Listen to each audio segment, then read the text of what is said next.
Halo semuanya, selamat sore.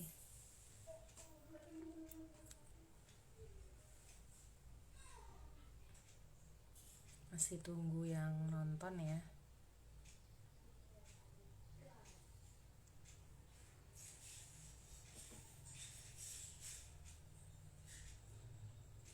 Oke, sudah ada Mbak Ayu. Mbak Ayu, suaraku kedengeran? Jelas nggak?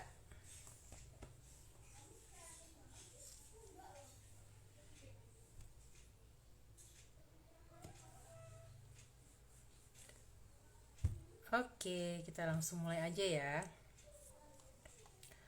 Bismillahirrahmanirrahim. Assalamualaikum warahmatullahi wabarakatuh. Selamat sore semuanya, pemirsa Instagram. Jadi sore ini saya perkenalkan diri dulu kali ya. Jadi saya Dina, salah satu pengurus AIMI Kaltim yang sore ini akan memandu acara kita yaitu ngobras, ngobrol sore santai gitu ya. Dan hari ini saya nggak akan sendiri karena akan kedatangan bintang tamu. Beliau juga salah satu pengurus AIMI, juga salah satu konselor menyusui di AIMI Kaltim. Sore ini temanya adalah puting datar dan puting tenggelam. Jadi saya tulis dulu ya. Tulis dulu judulnya. Puting datar dan puting tenggelam.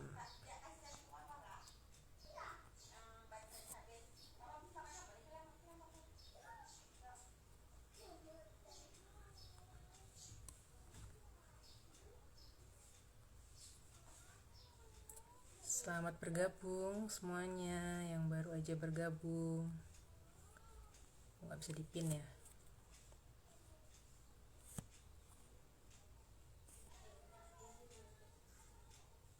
Jadi nanti akan mengundang narasumber kita, Mbak Farah. Kok bisa dipin ya?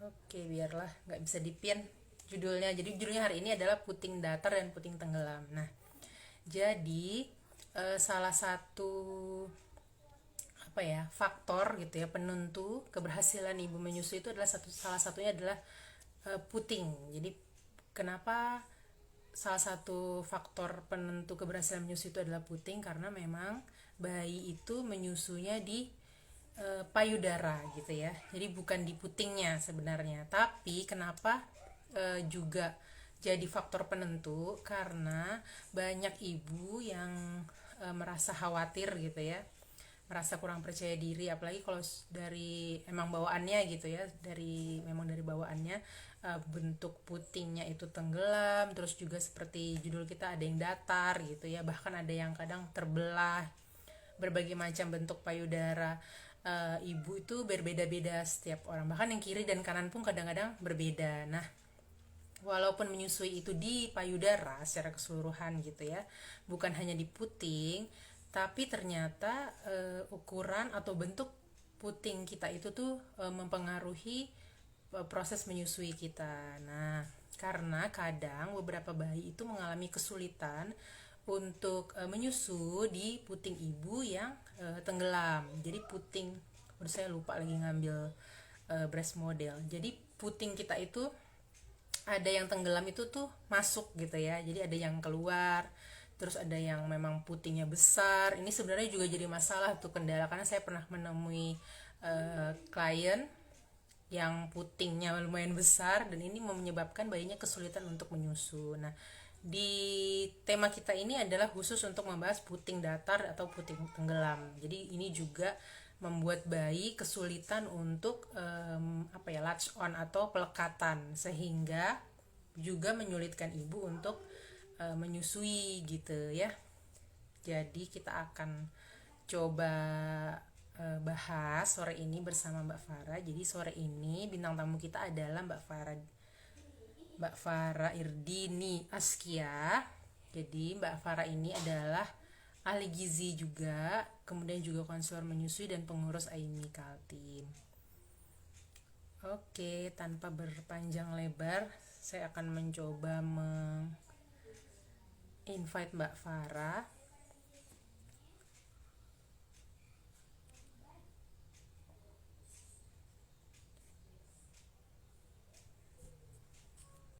Oke, apakah sudah masuk Mbak Farah?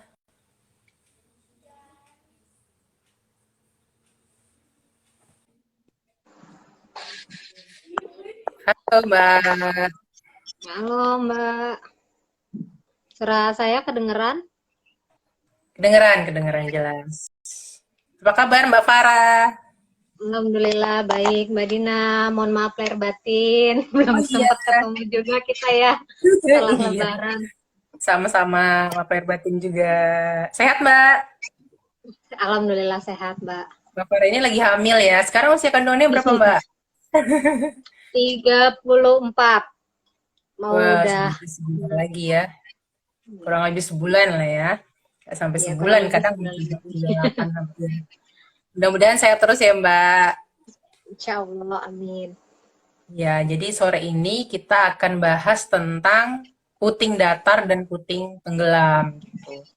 Jadi tadi aku udah pembukaan tuh, jadi salah satu faktor pendukung keberhasilan ibu menyusui itu adalah putingnya gitu. Walaupun secara kalau menyusui itu kan sebenarnya di payudaranya gitu ya. Tapi terus kenapa puting itu juga berpengaruh gitu terhadap keberhasilan seorang ibu untuk menyusui. Nah, karena sebagai konselor menyusui itu kita sering menemui klien gitu ya, atau seorang ibu yang ternyata jadi hambatan gitu ya Mbak ya untuk menyusui Iya karena betul. bentuk putingnya yang tenggelam atau datar. Nah, terus juga mungkin kita mulai dari awal kehamilan. Nah, ini biasanya tuh juga seorang ibu tuh jadi kayak khawatir gitu ya, terus ngerasa kayaknya aku nggak bakalan berhasil deh untuk menyusuin bayiku nanti karena puting aku yang tenggelam gitu. Terus akhirnya dia melakukan beberapa apa ya perawatan payudara gitu ya Mbak ya, atau treatment tertentu untuk apa memunculkan puting payudaranya. Nah, mungkin kita mulai dari awal kehamilan dulu kali ya, karena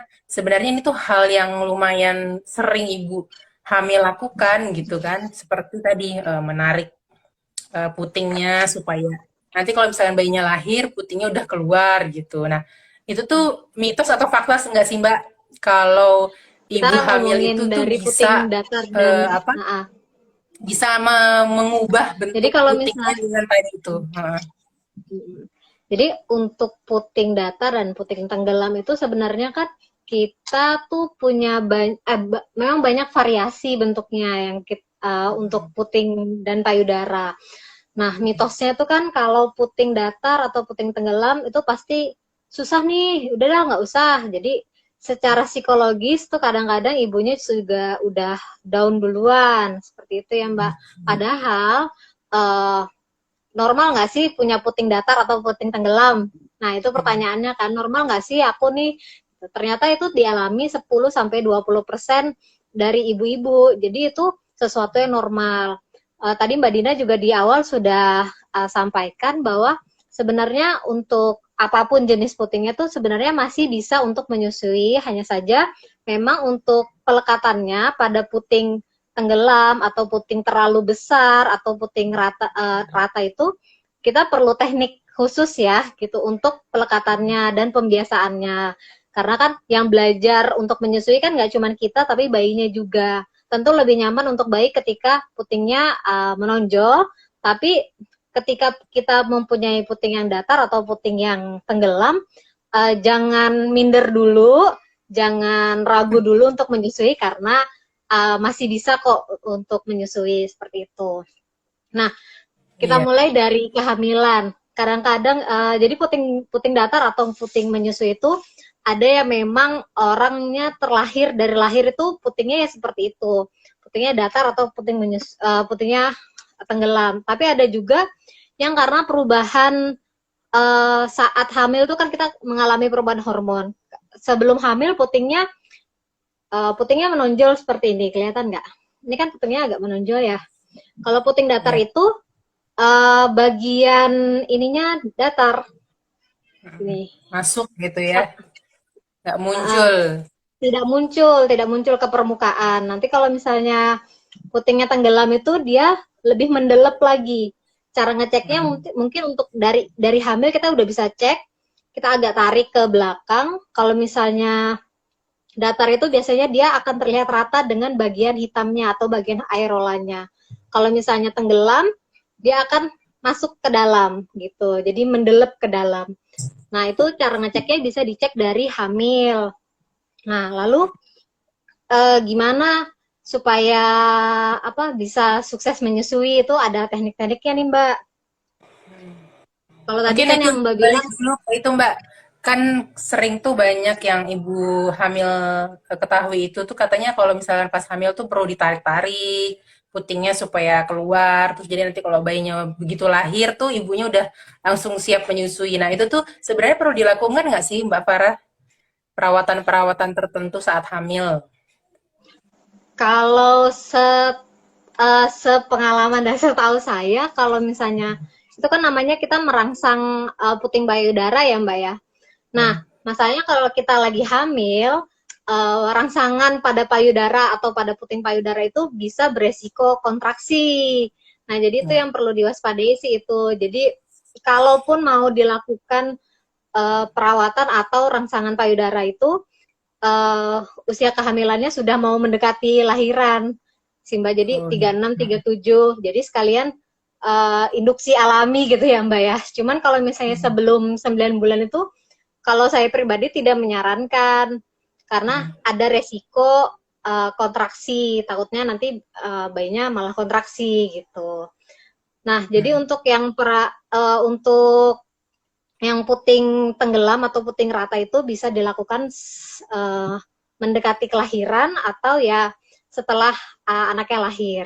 Tuh ada beberapa sih Mbak yang bisa kita lakukan untuk ikhtiarnya.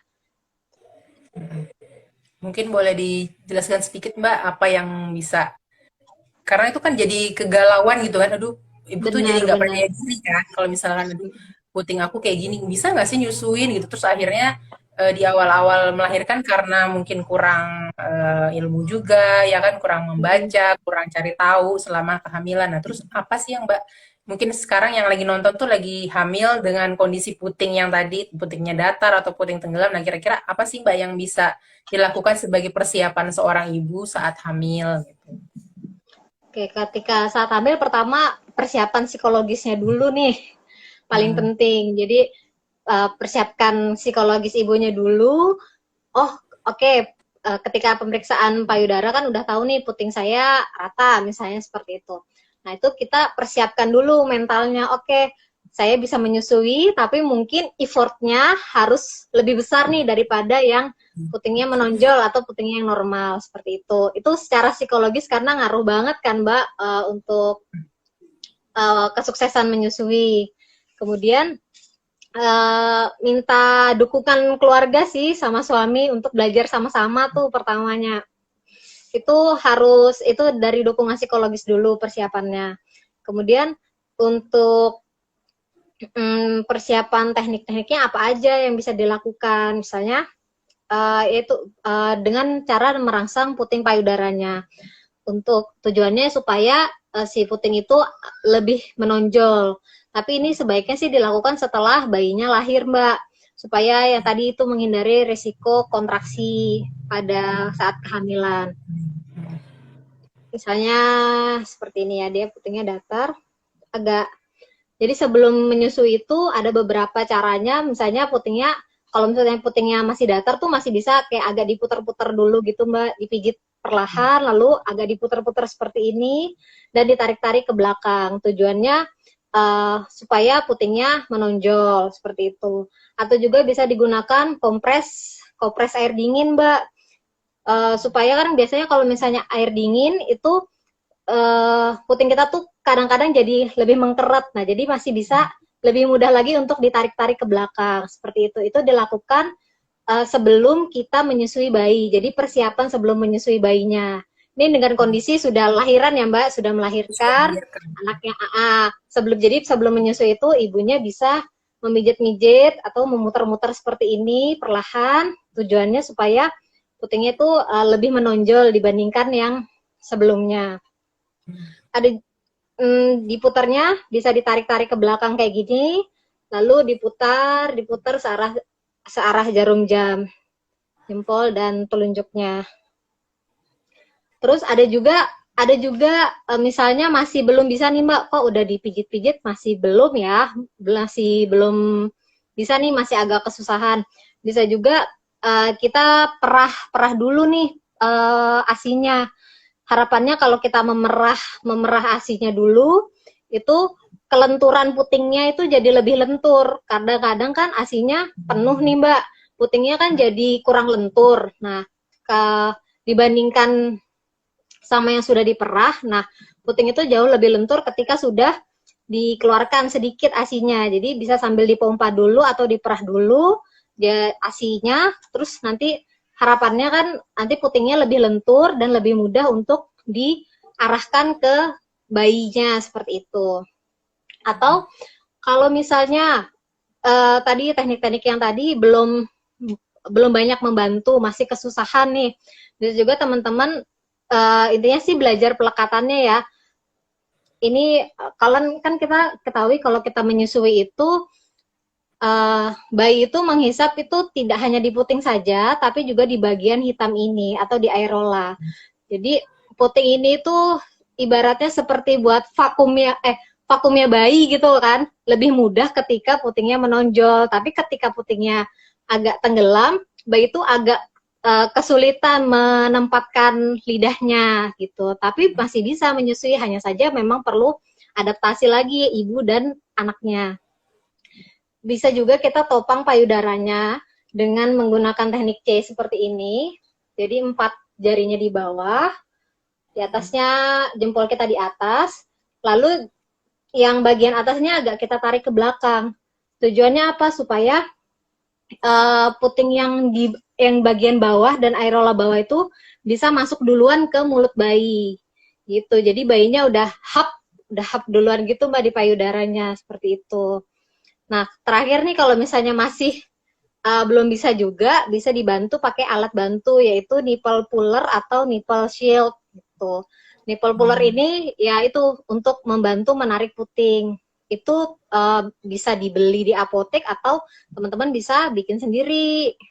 Nah, kalau nipple shield itu kayak puting apa ya?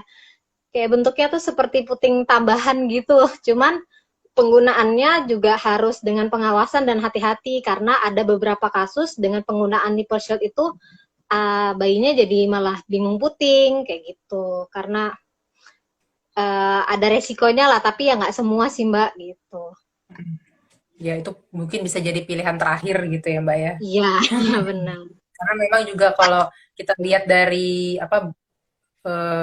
bahannya itu tuh kan kadang lumayan keras kan ya, jadi agak Iya, menyusahkan kurang untuk lentur. bayinya. Nipple shield itu kekurangannya kan dia kurang lentur. Jadi kadang-kadang bayinya cocok-cocok kan, ada yang cocok, ada juga yang nggak Sulit. bisa sama sekali gitu. Ya, jadi kalau aku mau rangkum sedikit dari obrolan kita tuh, jadi kalau misalkan sekarang kondisinya sedang hamil, yang paling penting untuk dipersiapkan itu adalah psikologis ibu. Yakin dan Psikologisnya dulu. percaya diri bahwa walaupun dengan kondisi puting kita yang tenggelam maupun datar, itu tuh kita tetap bisa menyusui. Dan mungkin ini juga kalau case-nya puting ibunya besar gitu ya Mbak ya, kan jadi kadang kesusahan juga ya Betul. dengan kulit bayi yang Benar, jadi jadi kadang-kadang nggak cuman yang tenggelam, tapi yang terlalu besar juga bayi itu kadang-kadang jadi kesusahan untuk uh, untuk menyusui.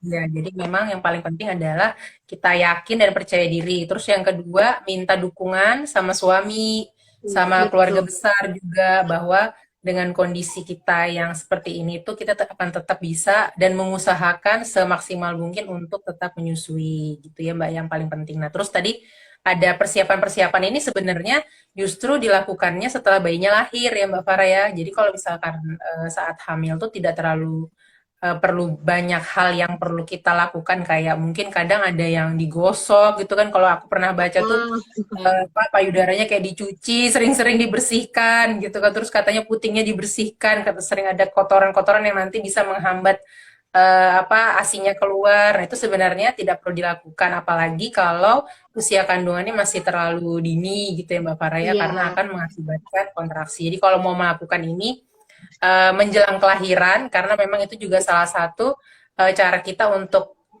apa namanya, merangsang induksi alami. induksi alaminya sebagai induksi alami. Jadi boleh dilakukan tapi mendekati atau menjelang kelahiran. Oke, terus tadi kita juga sempat sebutkan beberapa apa jenis puting gitu kan, ada yang datar, ada yang tenggelam, terus ada yang besar gitu kan ya. Terus ada juga yang terbelah. Nah, ini aku juga sempat apa, agak ini, aku punya sepupu tuh, jadi putingnya tuh terbelah gitu kan Mbak, di sebelah kiri aja. Nah, terus mitosnya itu tuh Mm. adalah nggak boleh nyusuin karena nanti anaknya bisa meninggal. Jadi ini lumayan lucu sih Oh, aku ini.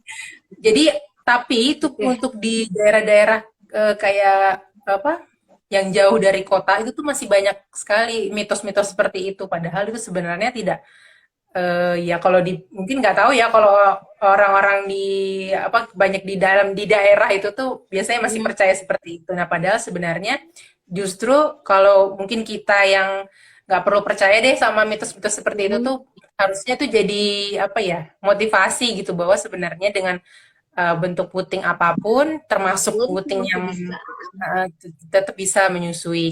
Tapi memang yang paling yang perlu kita garis bawahi adalah mungkin proses pelekatannya atau proses bayi menyusui di awal kelahiran itu akan lebih sulit atau lebih menantang gitu ya Mbak Farah Lebih ya. Jadi menantang mungkin pastinya. Heeh. tapi ada juga sih beberapa bayi yang kita tahu tuh nggak masalah gitu. Dia lebih mudah ya apa, bisa aja gitu dengan Bisa kondisi aja. payudara bisa. Tapi ada beberapa bayi Kembali yang memang lagi ke harus pelekatan sih Mbak sebenarnya kan. uh, Kembali lagi ke pelekatan, apakah mulut bayinya itu udah cukup terbuka lebar, apakah aerola ibunya itu sudah terutama bagian bawah aerola tuh apakah sudah masuk ke dalam mulut bayi, apakah posisi bayinya juga menentukan kan. Kadang-kadang harusnya kan bayi itu dihadapkan ke ibunya semua ya. Aduh, aku lupa juga nih bawa bayi-bayian. Harusnya iya. dihadapkan semua, tapi kadang-kadang bayinya tuh posisinya nggak pas gitu. Jadi cuman kepalanya doang yang menghadap ke payudara ibu. Padahal harusnya kepala, badan, dan seluruh badannya itu kita topang menghadap ke ibu semua. Itu lebih memudahkan bayi dan kita lebih mudah juga untuk mengarahkan supaya payudaranya tuh bisa masuk ke mulut bayi gitu. Mm-mm. Terus juga kalau proses setelah menyusui berjalan beberapa menit itu kan biasanya payudara kita tuh akan cenderung tadi kayak yang tadi, harus dirangsang dulu, terus akhirnya apa, putingnya melunak gitu kan Mbak ya. Jadi sebenarnya kalau nanti proses menyusuinya sudah berjalan itu tuh puting kita tuh akan yang tadi kayak datar tadi tuh akan bisa muncul sedikit ya kan Mbak. Jadi memang yang paling Betul. penting adalah posisi dan pelekatannya ya. Mhm. Karena, balik lagi ternyata tuh bukan bentuk putingnya, Mbak, tapi lebih penting lagi itu kelenturan kelenturan dari putingnya. Kadang-kadang walaupun putingnya sudah menonjol, tapi misalnya payudaranya terlalu keras nih karena, lama nggak disusuin gitu, itu kadang-kadang bayi juga menolak, gitu kan. Karena, Hmm. kurang lentur gitu, jadi perlu diperah dulu. Nah, untuk yang puting datar dan puting Ya. tenggelam juga prinsipnya sama. Jadi gimana caranya supaya puting kita tuh lentur, jadi gampang masuk ke dalam mulut bayinya kayak gitu.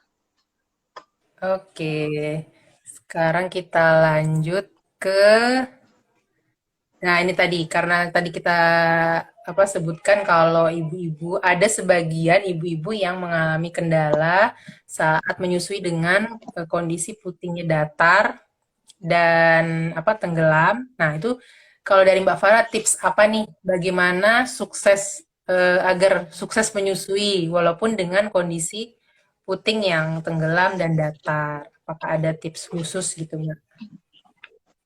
Tips khususnya sih untuk di awal-awal selain apa keyakinan untuk bisa sukses menyusui itu kitanya juga harus sabar dan konsisten. Karena terakhir itu ada juga yang klien datang kan dengan kondisi puting datar, tapi lucunya cuman yang kanan aja Mbak, yang kirinya Iya. enggak gitu. Jadi selama ini ya di kanan aja, tapi dia pengen juga di kiri menyusui, itu gimana ya? Ternyata untungnya ibunya tuh pertama udah yakin dulu, oh, yakin kayaknya bisa deh gitu. Jadi dia minta bantuan ke konselor, gimana nih caranya. Nah itu penting juga untuk ibu-ibu yang misalnya udah tahu nih dari hamil ada putingnya datar atau tenggelam, itu udah ancang-ancang ke konselor atau ke dokter laktasi gitu ya Mbak ya. Tipsnya sih pertama kita tahu dulu kondisi puting kita seperti apa, kemudian persiapkan psikologisnya. Sukses menyusui itu masalah mental sih Mbak sebenarnya. Terus kalau misalnya untuk yang ibu-ibu yang putingnya datar dan tenggelam, kuncinya di sabar dan konsisten, karena nggak langsung bisa. Kita perlu sabar karena kita juga kan ibu baru, kondisinya masih minim ilmu, minim pengalaman menyusui, begitupun dengan anak bayinya, dia juga baru lahir, gitu kan perlu belajar juga, kita juga perlu belajar menyesuaikan diri. Jadi kuncinya sih tetap di sabar dan konsisten, gitu. Ya, jadi yang perlu selain tadi kita udah psikologisnya yakin gitu ya, kalau kita bisa menyusui, terus kalau misalkan ketemu kendala harus segera hubungi konselor menyusui gitu ya Mbak Farah, ya minta bantuan. Jadi Betul. Curhatnya kalau jangan mau curhat ke konselor menyusui aja atau ke dokter laktasi aja, jangan ke yang lain-lain. Supaya kalau aduh susah nih Mbak, oh ya tetap semangat gini-gini. Nanti mungkin ditunjukin lagi cara apa lagi sih yang bisa dilakukan. posisi mungkin ya Mbak. Posisi Iya, menyusui kan benar. sebenarnya banyak variasi ya. Mungkin Benar-benar dengan posisi di juga posisi yang menentukan. Tadi habis dimandiin. Iya. Ya, ini ya jadi mungkin bayinya udah bisa minta bantuan. dibawain. Bayi-bayinya Oh udah iya ada. dibawain. Bisa juga kan biasanya posisinya tuh standarnya seperti ini ya. Bisa juga kita posisikan bayinya di bawah di sini seperti ini. Tuh. Bisa juga sambil duduk atau posisi senyamannya, bagaimana ibu tuh nyamannya supaya bisa memposisikan bayinya. Tapi yang paling penting itu antara kepala sama badan bayi itu kalau bisa menghadap semuanya ke ibunya. Jadi nggak cuman badannya lurus, kepalanya doang nih yang menghadap ke payudara ibunya, nggak kayak gitu, tapi diposisikan supaya kepala dan badan bayi itu benar-benar menghadap ke ibunya. Jadi kita juga ketika mau melekatkan payudara ke mulut anak itu lebih mudah. Ya, jadi kalau misalkan ibu punya kendala menyusui, segera cari bantuannya ke konselor menyusui gitu ya.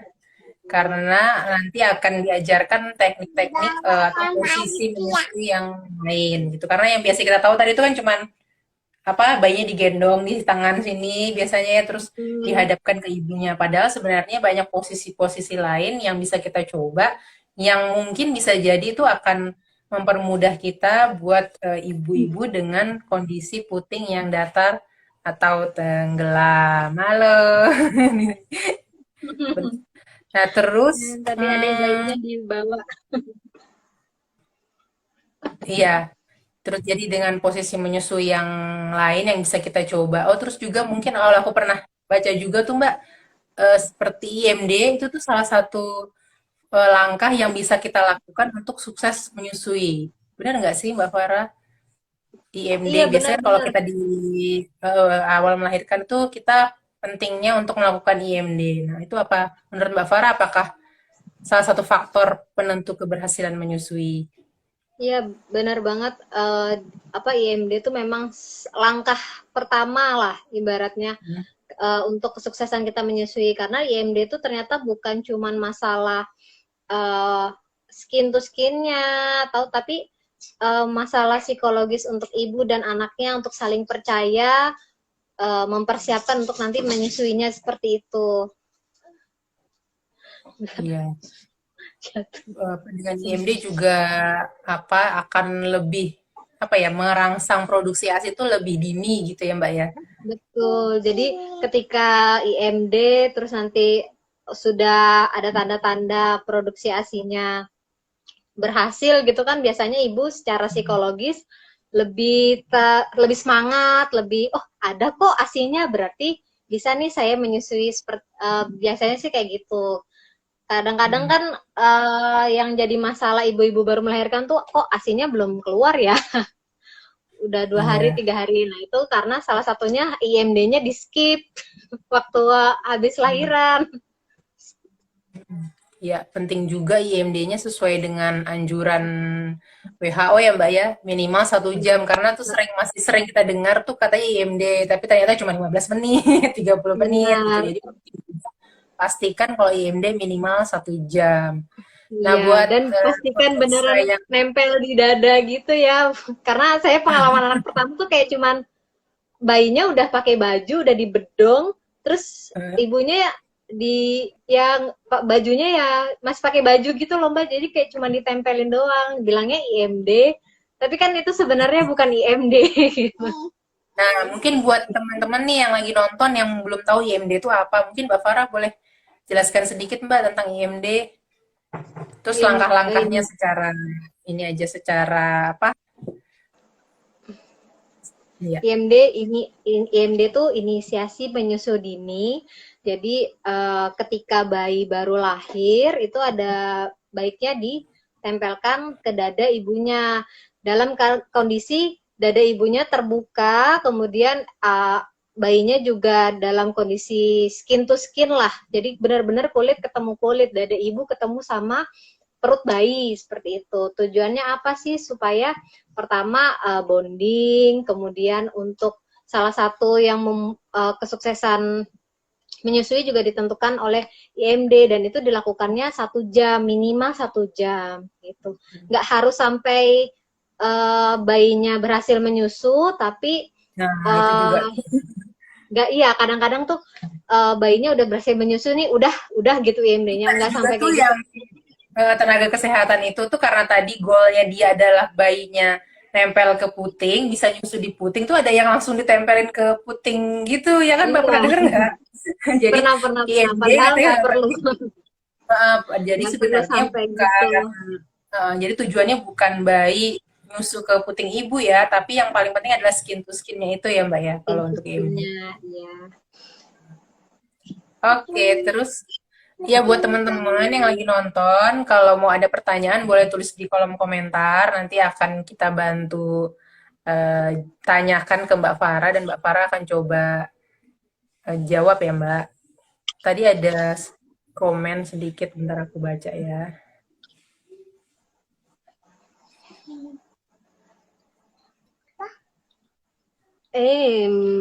Apa kalau pakai penyambung puting boleh nggak? Oh iya, penyambung Oh puting iya, itu yang nipple shield itu ya namanya. Jadi pinjam nak. Jadi jadi kayak ada tambahan di sini, bentuknya tuh menyerupai puting. Biasanya terbuatnya dari silikon. Nah itu boleh apa enggak? Kalau saya sih sarankan itu sebagai langkah terakhir lah yang digunakan, karena ada resiko bingung puting juga nih Mbak kalau misalnya pakai penyambung. Kita kan menghindari masalah baru ya Mbak ya, karena pernah tuh ada klien yang dia awalnya pakai nipple shield, terus lama-kelamaan bayinya malah nggak mau, menolak menyusu gitu loh Mbak, malah kayak bingung puting jadinya, akhirnya nggak lanjut menyusuinya gara-gara alat tambahan itu. Jadi ya itu tuh sebagai langkah terakhir sih kalau misalnya, kalau menurut saya sih, karena itu tadi risikonya ada sih bingung puting. Kalau masih bisa diusahakan tanpa alat bantu itu lebih bagus. oke. Iya karena memang dari bentuknya aja, kalau yang pernah aku lihat itu tuh malah justru nggak ada putingnya kan ya kalau di poster itu. Jadi kayak cuman bolong gitu, terus katanya itu bisa menarik puting ibu. Padahal sebenarnya yang menarik puting ibu itu adalah hisapan bayi gitu ya. Kalau aku lihat Betul. fotonya alat itu ya, jadi itu adalah pilihan terakhir. Sebelum tadi kita apa bersiapkan diri, minta dukungan, terus juga yang paling penting adalah berkonsultasi ke konselor menyusui atau tenaga kesehatan yang memang mendukung menyusui. Nah, ini juga penting nih memilih tenaga kesehatan yang mendukung menyusui karena kadang-kadang tuh ada tenaga kesehatan yang akhirnya udahlah dengan kondisi ibu dengan puting seperti ini sulit untuk menyusui, akhirnya mengecilkan Iya, semangat ibu gitu kan ya, udahlah malah pakai mereka susu yang formula aja nggak, gitu. iya, malah kadang-kadang tenaga kesehatannya yang kurang ilmunya jadinya, Bu, susah nih Bu kalau ini kayak gini. Wah, kita yang tadinya semangat mau nyusuin malah, ah, susah ya, aduh nggak bisa ya, nah, malah nggak Jadi nyerah jadi aja deh. gitu ya. Iya. Iya, buat teman-teman kalau mau yang ada yang ingin bertanya boleh diketik di kolom komentar ya. Nanti akan dijawab oleh Mbak Farah. Jadi tadi kalau mau ada beberapa yang baru bergabung nih Mbak Farah, mungkin aku akan ulang lagi dari awal sedikit ya, sambil nunggu pertanyaan dari yang penonton. Jadi yang paling penting adalah kita kalau dengan kondisi payudara yang tenggelam atau datar, itu yang paling penting dipersiapkan saat kehamilan itu adalah kondisi psikologis. Kita yakin dan percaya bahwa dengan kondisi puting yang tenggelam dan datar ini kita tetap bisa menyusui. Terus juga minta dukungan dari suami, dari pasangan, dari keluarga besar bahwa dengan kondisi seperti ini kita tetap bisa menyusui. Dan yang paling penting dan penting juga kali ya Mbak untuk membekali diri gitu ya dengan ikut kelas-kelas menyusui ya kan. Sekarang apalagi Betul. zaman pandemi itu online ya, jadi nggak mesti datang ke tempat tertentu gitu kan yang mungkin yang kelasnya ada di luar kota tetap bisa kita jangkau dengan kehebatan dan kecanggihan Teknologi. internet ya, teknologi kan ya. Jadi sudah nggak ada alasan untuk malas belajar gitu ya Mbak ya, malas mempersiapkan diri karena itu penting. Bekal kita tuh perlu dibekali diri kita untuk persiapan menyusui itu dari masa kehamilan, bahkan jauh sebelum kehamilan juga boleh-boleh banget ya kan Mbak. Jadi begitu anaknya lahir tahu harus mau melakukan apa ya. Jadi kalau di AIMI itu kita ada kelas selami namanya, nanti mungkin bulan-bulan depan udah akan mulai lagi, jadi teman-teman nanti bisa lihat di Instagramnya Aimi, nanti akan ada informasinya mengenai selami. Kalau sekarang masih belum ada kelasnya karena kita baru libur selama bulan puasa dan lebaran, nanti akan mungkin mulai lagi sekitar bulan Juni. Jadi buat teman-teman yang sekarang lagi hamil, dengan walaupun dengan tidak dengan kondisi puting payudara yang datar dan tenggelam, itu tuh menurut Aimi itu adalah penting banget seorang ibu untuk mempersiapkan dirinya dengan membekali diri dengan ilmu-ilmu mengenai menyusui, ya kan? Kemudian juga Iya. cari tenaga kesehatan yang paham dan sangat mendukung Paham. menyusui. Sekarang juga Betul. kalau di Samarinda tuh juga udah ada ya konselor menyusui, di Aimi juga ada konselor menyusui. Jadi kalau misalkan mendapatkan kesulitan menyusui itu kita datangnya ke konselor Datangnya, menyusui yang akan curhatnya ke curhat, konselor menyusui tanyanya atau ke ke konselor dokter menyusui. laki. Ya, yang akan Betul. memberikan, insya Allah akan memberikan jawaban atau solusi atau apa ya, memberikan saran-saran yang bisa ibu lakukan saat menghadapi tantangan menyusui. Terus juga tadi penggunaan nipple shield itu tadi juga ada yang nanyain. Itu adalah jadi pilihan yang terakhir. Jadi tadi kalau runutannya itu setelah kita ke konselor menyusui, coba posisi menyusui dengan berbagai posisi karena banyak sekali ragam posisi menyusui yang bisa dicoba. Terus pastikan pelekatannya tepat ya Mbak ya. Dengan posisi dan pelekatan yang tepat itu akan jadi sebagai kunci keberhasilan menyusui. Kemudian terus juga kita tadi bisa apa istilahnya merangsang atau apa ya melunakkan puting Melunakkan puting payudaranya dengan berbagai payudara untuk teknik. persiapan menyusui ya. Jadi memang mungkin bagi sebagian ibu dengan kondisi puting datar dan tenggelam ini akan jadi satu tantangan lebih menantang menyusuinya kalau mungkin yang apa yang oke-oke aja gitu yang sudah terbiasa atau yang sudah lebih mudah menyusuinya itu tuh akan kalau begitu buka payudara udah langsung nempel aja. Nah, tapi ada beberapa ibu yang mengalami kondisi kesulitan. Nah, itu tuh bisa dilakukan tadi dengan apa membentuk huruf C gitu ya, Mbak ya. Boleh diulangi lagi nggak, Mbak? Boleh, boleh, boleh. Jadi tadi apa untuk membuat putingnya lebih lentur atau lebih menonjol itu bisa diputar eh bisa diputar-putar seperti ini dengan telunjuk dan jari jempolnya ditarik-tarik ke belakang lalu diputar searah jarum jam. Jangan goyang-goyang. Tarik-tarik ke belakang seperti itu, dipijit-pijit sebelum menyusui. Harapannya putingnya jadi lebih lentur, terus jadi lebih menonjol dan lebih mudah dimasukkan ke dalam mulut bayi, diposisikan ke mulut bayinya. Kemudian bisa juga dipompa dulu nih payudaranya supaya putingnya tadi kadang-kadang kalau asinya terlalu banyak di payudara itu kurang lentur putingnya itu, jadi bisa diperah dulu nih asinya sebelum menyusui seperti itu. Terus tadi juga bisa juga dikompres pakai air dingin sebelum dipijit-pijit tadi kayak gitu Mbak. Iya. Oke, ada yang mau bertanya lagi? Boleh. Kita tunggu sampai 5 menit lagi. Kalau ada masih ada yang mau bertanya sebelum kita tutup live kita sore ngobras sore ini. Aku cek dulu ya apa ada pertanyaan di atas. Dadah. Dadah, udah mau dadah aja. Iya.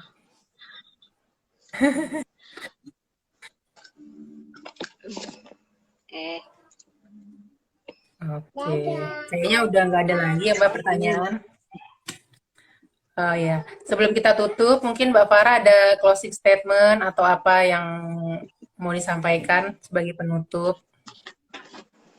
Ya, untuk ibu-ibu dengan puting datar dan ibu-ibu dengan puting tenggelam, jangan putus asa dulu, jangan minder dulu, karena keberhasilan menyusui itu tidak hanya ditentukan oleh bentuk payudara atau bentuk puting, tapi lebih penting lagi persiapan psikologis ibunya supaya tetap yakin, tetap semangat, dan tetap berusaha mencari ilmunya ya.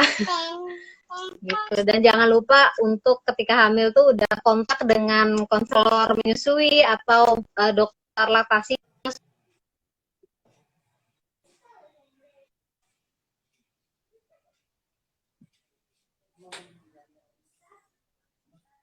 Mbak Farah agak putus ini. Iya.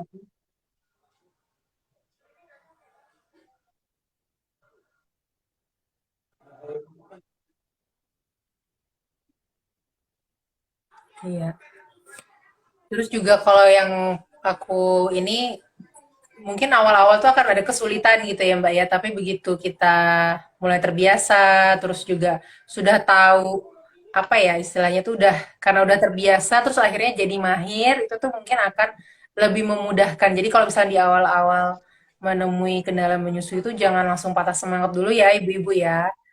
Karena nanti dengan kebiasaan, jadi dengan seperti pengalaman saya juga tuh kalau walaupun dengan tanpa tantangan puting tenggelam dan datar, tuh saya juga di awal-awal tuh juga menemui kesulitan dari posisi, pelekatan, apalagi kan walaupun anaknya udah lebih dari satu tuh kadang-kadang tiap bayi tuh beda-beda karakter menyusuinya gitu, karakter menyusuinya. Jadi itu juga butuh apa semacam butuh adaptasi dulu gitu. Nah, jadi kalau misalkan ibu-ibu nih yang menemui kendala di awal-awal jangan patah semangat, tetap untuk yang menyusui juga perlu dilatih gitu ya Mbak ya, perlu dibiasakan, perlu di apa tuh cari cari celahnya gitu ya, cari tips and triknya atau trik tertentu. Oh, kalau kondisi seperti ini tuh dengan posisi seperti ini atau dengan sebelumnya diperah dulu seperti apa itu akan ada prosesnya. Jadi jangan langsung menyerah, patah semangat kalau misalkan menemui tantangan-tantangan menyusui. Ya. Mbak, ini ternyata ada pertanyaan sebelum kita tutup. Dari Mbak Gusti Nisa, apakah menyusui harus sampai payudara kosong atau ketika bayi sudah melepaskan puting? Aku bawa susunya. Oke. Apakah menyusui harus sampai payudara kosong atau ketika bayi sudah melepaskan puting? Jadi ada tanda-tandanya bayi itu kenyang ya Mbak ya. Berarti puas menyusu. Salah satu tandanya itu yang tangannya kalau misalnya belum kenyang tuh biasanya dia akan mengepal. Kalau misalnya udah kenyang tuh biasanya dia jadi rileks, jadi terlihat puas menyusunya. Nah, itu ketika bayinya sudah terlihat puas dan sudah terlihat kenyang dan sudah melepaskan putingnya, ya itu nggak apa-apa gitu, nggak sampai payudaranya kosong. Mungkin ya memang sudah kenyang, tapi kalau misalnya belum terlihat tanda-tanda bayinya sudah kenyang, sebaiknya sih dikosongkan dulu satu payudaranya sebelum pindah ke payudara sebelahnya, seperti itu. Jadi Jadi memang kalau diperhatikan payudara lagi itu tanda-tanda tidak pernah benar-benar tanda-tanda kosong ya, bayinya. Ya, jadi dilihat bayinya ya Bu ya. Jadi kalau payudara itu tidak pernah benar-benar kosong gitu, karena dia akan terus berproduksi. Apalagi kalau dikeluarkan dia akan berproduksi lagi, refill gitu istilahnya ya. Jadi ngisi lagi. Jadi tidak pernah benar-benar kosong. Tapi itu salah satu bayi yang sudah melepaskan puting itu salah satu tanda bayi udah puas gitu ya Mbak menyusunya. Dia akan melepaskan sendiri dan lebih rileks. Ada lagi yang mau bertanya? Suka malu-malu yang... nih tanyanya di belakang. Iya, jadi saya ingatkan lagi buat teman-teman yang sekarang lagi persiapan hamil atau mungkin sekarang sedang hamil atau mungkin sudah melahirkan gitu ya. Kalau misalkan menemui kendala menyusui atau ingin menambah ilmu gitu ya, tadi kan karena selama pandemi ini tuh proses belajar kita tuh jadi jauh lebih mudah. Nah, nanti bisa ikuti kelas Aimi Selami, nanti jadwalnya bisa lihat di Instagram Aimi Kaltim atau di Instagramnya Aimi _asi. Nanti akan ada informasinya di sana. Buat yang MPASI juga ya, biasanya ini jadi masa MPASI itu jadi salah satu yang paling buat ibu-ibu tuh kayaknya menantang. Jadi momok gitu ya. Jadi ketakutan mau makan apa ya anaknya gitu, nanti kalau makannya yang nggak cukup terus harus masak apa, gimana caranya, pakai alat-alat apa, bahan-bahan apa. Nah itu juga nanti ada Selami MPASI, nanti lihat jadwalnya juga di Instagram Aimi Kaltim. Oke, kita sampai di sini aja ya Mbak Farah. Terima kasih banyak waktunya. Sama-sama Mbak Dina. Mohon maaf kalau banyak kekurangan dan kendala teknis lainnya. Iya. Sampai ketemu lagi ya Mbak. Sehat-sehat. Mudahan lancar ya proses persalinannya sebentar lagi. Amin. Terima kasih. Semoga bermanfaat berkesahan kita hari ini. Jadi sampai ketemu lagi di ngobrol selanjutnya dengan tema lainnya, dengan narasumber lainnya. Terima kasih banyak Mbak. Terima kasih. Dadah. Mohon maaf kalau ada salah kata. Oke, saya tutup ya. Terima kasih banyak yang sudah nonton sore ini. Mohon maaf kalau misalkan ada hilaf, salah kata. Sampai jumpa di ngobrol selanjutnya. Saya Dina undur diri. Sampai ketemu lagi di ngobrol selanjutnya. Assalamualaikum warahmatullahi wabarakatuh.